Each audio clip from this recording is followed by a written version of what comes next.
Alors c'est très intéressant, vous voyez, au moment où Renault présente l'Alpine pratiquement dans sa version définitive, DS présente l'e-Tense, qui est, j'allais dire, presque la réponse du berger à la bergère. C'est donc un coupé sportif très râblé, mais qui est 100% électrique. Et même s'ils ne le disent pas,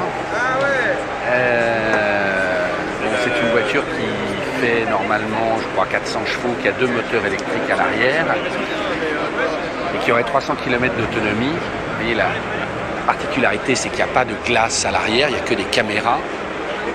Très travaillé. On retrouve beaucoup du concept Divine.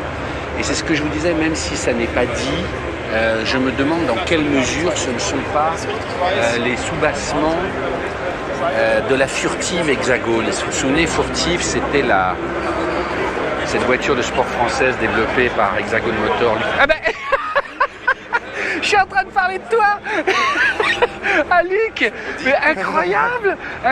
Et ils ne le disent pas dans le dossier de presse, mais c'est toi en dessous. Si, ils le disent. Ils disent pas que c'est l'ancienne Furtive, etc. Non, mais c'est pas l'ancienne Furtive, c'est le fruit d'un travail commun. Effectivement, il y a des développements communs. Non mais alors, attends, c'est extraordinaire le cadeau de la vie. Alors Luc Marchetti, patron d'Hexagone Motors, qui avait lancé il y a quelques années la Furtive, qu'on avait vu au Salon de Paris en 2010, c'était allé très loin dans l'aboutissement. Et puis après, il y avait eu fallait trouver des fonds. 2010, 2012. Voilà. Et tu étais en discussion, je sais, avec les gens de PSA. Voilà, et de Citroën. Alors raconte-nous un peu la voiture, je la filme en même temps, mais qu'est-ce que... C'est extraordinaire, parce que donc il y a un cheminement, quoi. Alors c'est le fruit d'une collaboration, bien évidemment, avec les équipes techniques pour ce qu'il y a en dessous.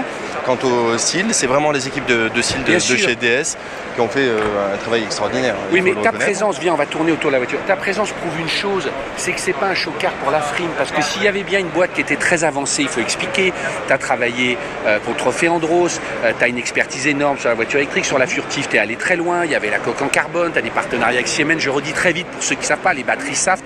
Enfin, je veux dire, le sujet, tu connaissais, et donc s'ils sortent cette voiture en collaboration avec toi, c'est qu'ils y ont mis beaucoup d'amour et d'investissement. On peut ouvrir la portière, toi, puisque c'est ta voiture de... Non. Hein, on peut ouvrir la portière rapidement. C'est lui le concepteur électrique. Non, vous êtes bon avec nous. C'est pas moi, c'est bien DS. C'est bien DS. Non, mais je veux dire, sur la partie technique, après on tirera ces métros. Mais effectivement. Non, parce que j'ai retrouvé... Bertrand Dantec, Jean-Pierre Plouet, tout le monde a mis son nez dedans. Mais c'est merveilleux. C'est merveilleux. Attends, je suis super content, quoi. C'est vraiment... Je suis agréablement surpris parce que je n'avais pas vu le dernier G. Ouais.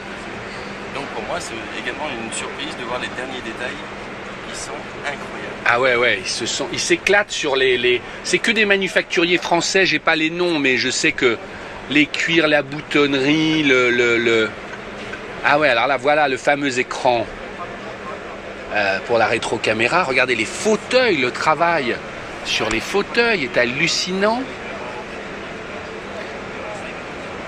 Alors c'est très recherché. Voilà. Certains diront que parfois il y en a un peu too much, mais c'est un chocard. Hein. Il faut... Il est où, Luc? Il est reparti là. Ah ouais, attends, je montre les détails parce que... Ouais, c'est derrière toi. Oui, ils ont fourni un travail assez extraordinaire avec les styles. Oui, c'est parce que c'est compliqué. Viens avec moi, on va aller devant pour une marque française. De trouver son territoire sur le luxe, sur un marché qui est quand même très encombré, il faut oser, quoi. Et ils osent. Ils osent. Non, mais il y a une équipe, je te disais, assez incroyable, hein, côté style, et pas seulement côté style. Effectivement, le rapprochement, ça a du sens. On a parlé d'avenir, on a vu une annonce à Davos le mois dernier, où il y a un rapprochement entre le Québec... Oui, j'ai vu qu'Hexagone montait une filiale au Québec, c'est quoi cette histoire? Alors, c'est pas une filiale, c'est une joint venture pour faire du développement, pour l'avenir de PSA et de DS également. Donc on le sait tous, M. Tavares a une vision d'avenir, Yves Bonneton également. Mais donc le dans patron de l'électrique, tu en serais un des fournisseurs, je sais pas comment dire, partenaires, acteurs? C'est vraiment en partenariat, du développement en partenariat. L'idée c'est vraiment de développer, se faire aider par un grand, en l'occurrence le groupe, donc pouvoir prendre leur expertise dans tous les domaines, chose qui n'est pas possible et pas aisée pour une PME comme la mienne, s'appuyer sur les bonnes personnes du groupe sans avoir les contraintes d'un gros groupe pour la grande industrialisation. Donc ça a vraiment du sens pour faire d'autres choses, de la petite série. Mais c'est ça qui est génial, parce que toi tu as le savoir-faire, je sais, hein, je suis venu souvent chez toi, tu as des gars, tu as des ingénieurs, et il te manquait la surface industrielle, et ces grands industriels-là n'ont pas cette malléabilité, cette rapidité. Donc ça veut dire que, moi te connaissant, ça veut dire que on avait même tourné ensemble, hein, il y a des vidéos que j'ai jamais diffusées, souviens-toi, tu m'avais demandé de pas les diffuser avec Sarkozy et tout ça, on a fait des choses voilà, incroyables. Oui. La voiture marchait très bien, ça veut dire que ça va tourner, ça va tourner pour de bon, quoi. Hein. Viens, on va devant, mettons-nous devant le... Oui, il y a une vraie volonté du groupe d'envisager l'avenir sous un autre angle, mais là ils seront plus à même de s'exprimer sur le sujet, il faut pas hésiter à questionner Thierry, etc. Mais... ou M. Tavares, M. Bonnefond qui...